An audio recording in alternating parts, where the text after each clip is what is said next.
Welcome to episode 6 of the Inside the Program podcast. Today's guest is Trevor Quinn. Coach Quinn is the head varsity boys coach at Our Lady of Mount Carmel. What's going on, Coach? Welcome to the podcast. Thanks for being a guest. No problem, man. I appreciate it. Thanks for having me. Man, yeah, let's get started. So can you give us a quick introduction of yourself as well as discussing your basketball journey? Yeah, like you said, my name's Trevor Quinn. I'm the head coach at Mount Carmel in Baltimore.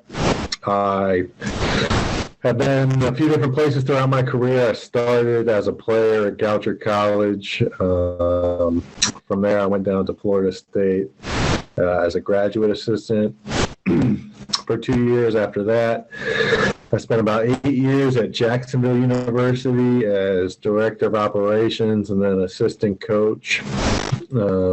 After that, I spent a year as an assistant at Mount Carmel for Tom Rose, and then was at Loyola University for 4 years. And then after that, took this job at Mount Carmel. Okay. You had the privilege of being a part of some really good basketball staffs in your past. But let's specifically talk about the time you spent with the living legend Lenny Ham at Florida State. So can you just kind of talk about that experience that you had with Coach Ham? Yeah, so, coming as a young guy out of college, when I first got down there to Florida State from Goucher, I kind of realized I didn't know too much at all. So I didn't really know kind of a tenth of what Coach Hamilton and his staff knew as experienced veteran high-level coaches. And that's the first thing when I got there is that I realized that I didn't know anything. And one thing he has, is a wealth of knowledge and a wealth of experience. He's been Kentucky, Oklahoma State, Miami, the Wizards, Florida State. He's seen just about everything. So, he kind of told me as a young guy coming out of college, go get experiences. So I worked camps. I traveled the whole East Coast working camps all summer. I would sit in on weightlifting sessions, video sessions. I'd work in the video room.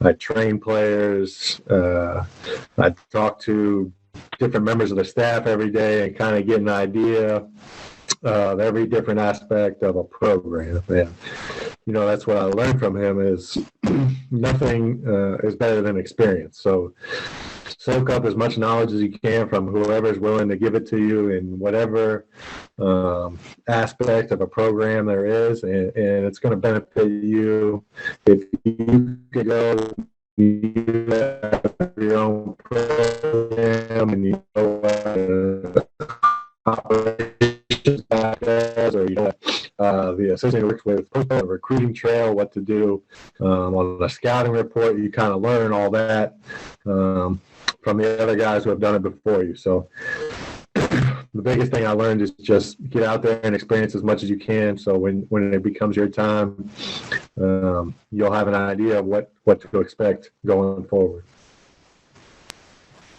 Yeah, most definitely can understand that, Coach. Just to unpack a little more about Coach Ham, how has that opportunity kind of impacted your overall coaching philosophy? Like, what things have you taken away from that experience and kind of put it in your coaching toolbox and made it a part of your philosophy? So he's been a defense and rebounding guy. He is a coach that prides himself on his defense, and that has evolved over the years. I think from when he was first at Florida State to where he is now, they've had high-level offenses, and they've kind of allowed their size and athleticism to kind of take over on the offensive end. And it's kind of shown in how they're getting guys into the NBA, really skilled offensive guys who are also long, athletic defenders. He prides himself on kind of his ability to switch stuff on defense, kind of switching 1 through 4, 1 through 5, any ball screens, any off-ball screens.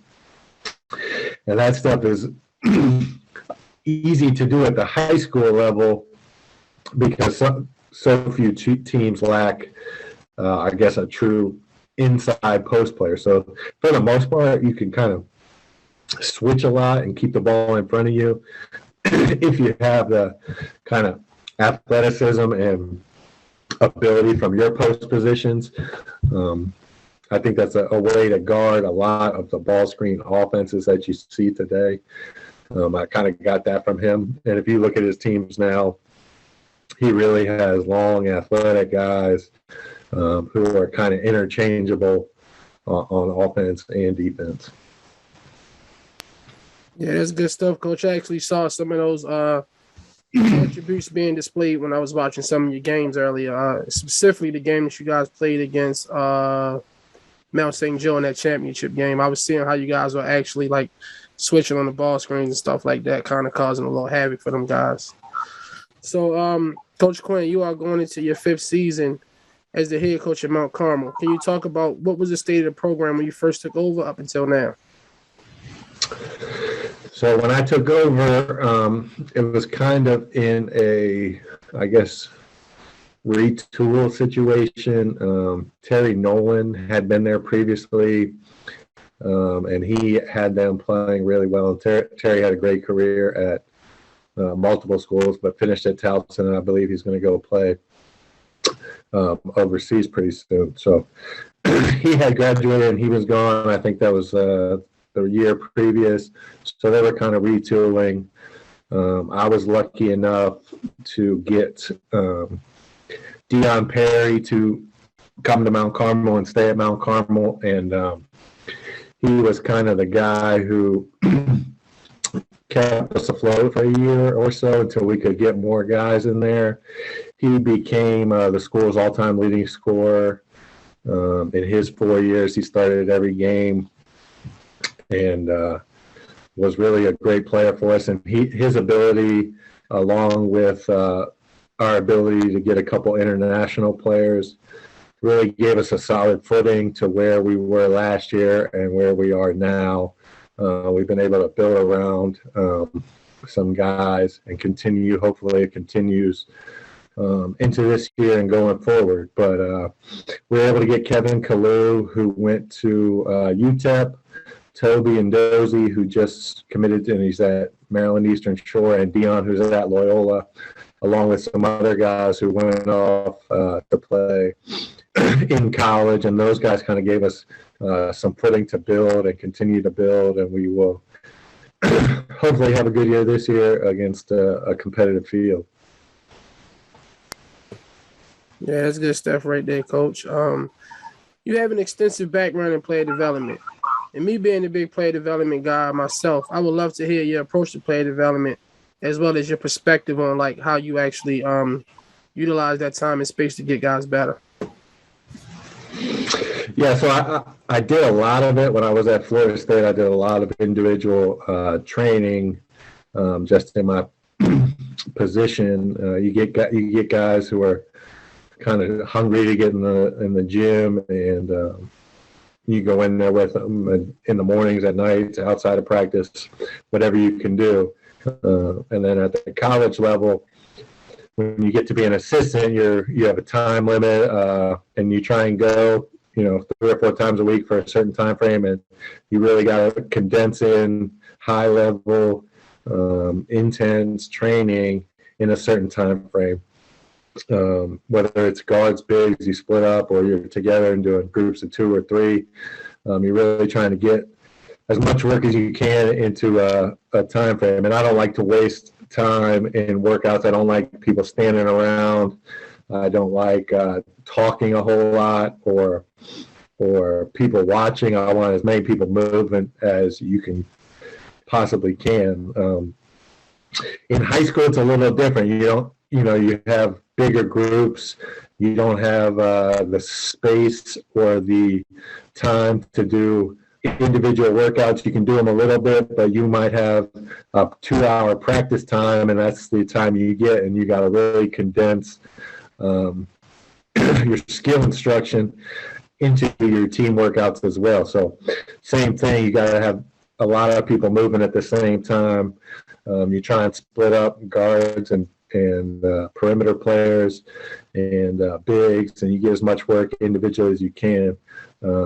I think it's important that at the high school level, kids are doing other work outside of their practice time. And a lot of times it's asking assistant coaches or individual instructors to give them more time to focus. And it's not always just playing pickup. You might get 10 shots in an hour of pickup, or you can get 500 shots in 45 minutes on a gun. That's really what you see growth in your skills when it goes into the games, is how much are you doing in a short amount of time to prepare yourself individually. I think a lot of kids today is they might not see immediate results, and kids are falling by the wayside, especially in this day and age, that if you're just going to be consistent and put in time, then you're going to pass a lot of people by. If you're mature and you find time to get in the gym while others are wasting time or not doing anything or not utilizing that time, then you're going to pass people by and you might be the last one standing. And I think those young, mature kids who take advantage of the time they have, and that goes for anyone, college players, NBA players, you really got to find the time and consistency and growth over that time to see how that translates into 5-on-5 and your actual games. Yeah, that's good stuff there, Coach. I definitely respect all of that. You spoke on Dion Prairie kind of being a catalyst to help you kind of start building at Mount Carmel. And the MIAA conference and the BCL are two of the most competitive high school basketball leagues in the state of Maryland. So what do you do year to year to acquire the top players in the state of Maryland? And, how is your approach to kind of get those guys to commit to putting on a Cougar uniform? I think we have, obviously, I think being in those two leagues attracts players in itself. I think that locally the highest level of basketball is within the BCL and the MIAA. So I think the league helps with that attraction. I think the competition and playing against some of the schools in our league, that's what the best players, they want to play. They want to play a bigger schedule, maybe a broader schedule. They want to be with other good players and going against other good players. So I think for me, I kind of just show them the opportunity that if you do these things, if you do them right, if you do them all the time, then it increases your chances to getting to the next level. And that's what I think every kid wants to do who really has the desire to make it, whether it's college at any level or further, that they want to be around high-level competition and high-level teammates, because that's what it's going to be at the next level, is you're going to play with other guys and against other guys. And we kind of search for kids that are, basketball guys that love basketball. That's what they want to do. And then we can kind of develop through individual work and through, our training, and make sure that if they put in the time, if they put in the effort, that we're going to help do everything we can to provide them opportunities. Yeah, I most definitely understand that, Coach, and I want to send a huge applaud out to you and your staff, because you guys are doing a great job. Mount Carmel is definitely becoming one of the powerhouses in both of those leagues. And kind of speaking on your staff, to become a successful basketball program, your coaching staff has to play a pivotal role in that success. Can you take a minute, Coach Quinn, to kind of shine the light on your supporting cast and explain how your assistant coaches help you with achieving success? Yeah, I mean, they're huge in their ability to connect with our young players, our younger guys. high school, 14 to 18, that our staff is younger than me, and they can kind of connect on a more personal level with our players. They can kind of, it doesn't have to be all basketball all the time. They can get in the gym at times outside of when I can be there, and kind of build those personal relationships. Martez, Vaughn, Chavez, Williams, Mike Brown, Jarrell Green, all those guys have been pivotal in helping us build a program through recruiting and AAU relationships to development. I think all those guys are important, and they provide different aspects of what's needed in a staff. Everyone kind of does different things, and everyone's good at different things, and they kind of complement each other well. Yeah, that's good stuff there, Coach. So let's take a deeper dive into the program. When it comes to practice and preparation, what is your approach, and how does a typical practice plan look? Let's say like the first official week of practice at Mount Carmel. So our practices kind of follow what I've done or what I've experienced in or at college, at the college level. It kind of starts with individual skill work, and it can change from day to day. So it all leads up into 5-on-5. So if it starts with position breakdown, whether it's guards on one end, bigs on the other, or we do 2-on-2, 2-on-0 ball screen work, or we do 3-on-0, throw it in the post, screen away, set flares. It all starts in the beginning with kind of individual breakdown instruction. As we transition into kind of full court basketball, like we do all sorts of different drills to create kind of a transition flow offense, and then we break it down into 5-on-5 half court offense and defense, and then it ends with getting up and down full court in a game-like atmosphere. So we start from an individual, build it up 2 or 3, get to full court transition, followed by half court offense and defense, and then lead up to finishing practice in 5-on-5 scrimmage type atmosphere. Okay, so I have a couple of questions that are kind of like what and why questions. So the first one is, why would Coach Quinn call a timeout?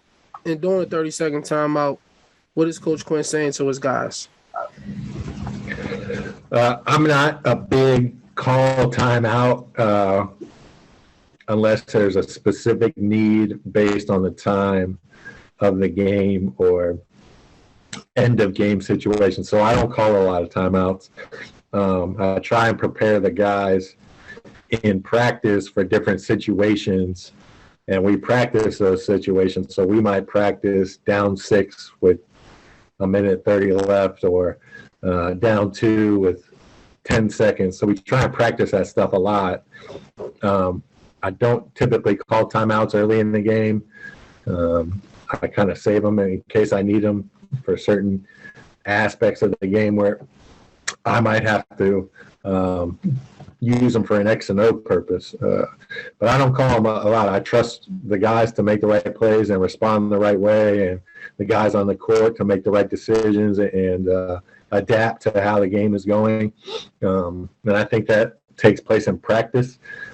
If you prepare them in practice, you don't have to dictate everything during the game.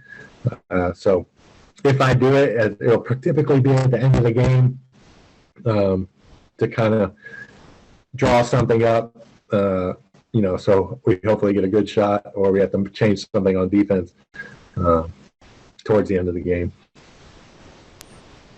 Yeah, I definitely respect that perspective, Coach. What is Coach Quinn's approach to helping his athletes stay academically eligible during the season? So I work in the school, so I'm pretty much on them all the time about academics. So I'm there, I'm checking their grades all the time. I have access to all their grades, so I'm on them all the time about that. And I think I have relationships with teachers in the building where if something's going wrong or if something's needed, that I quickly know what's going on and we address it. I think I've been fortunate enough that most of my guys are great, like exceptional students, and they don't need a lot of assistance from me. I might help them in something they're struggling in to get extra help or tutoring or keep them after school, may miss the beginning of practice or a whole practice if needed. But we've been fortunate to have great students, and they do unbelievable in the classroom. But I'm in the building, and I think that is another benefit to having a successful program is that I have those relationships with the teachers and everyone at the school where I can kind of keep track of how they're doing academically and socially, and that kind of carries over into athletics. Most definitely. Kind of switching gears a little bit with this next question.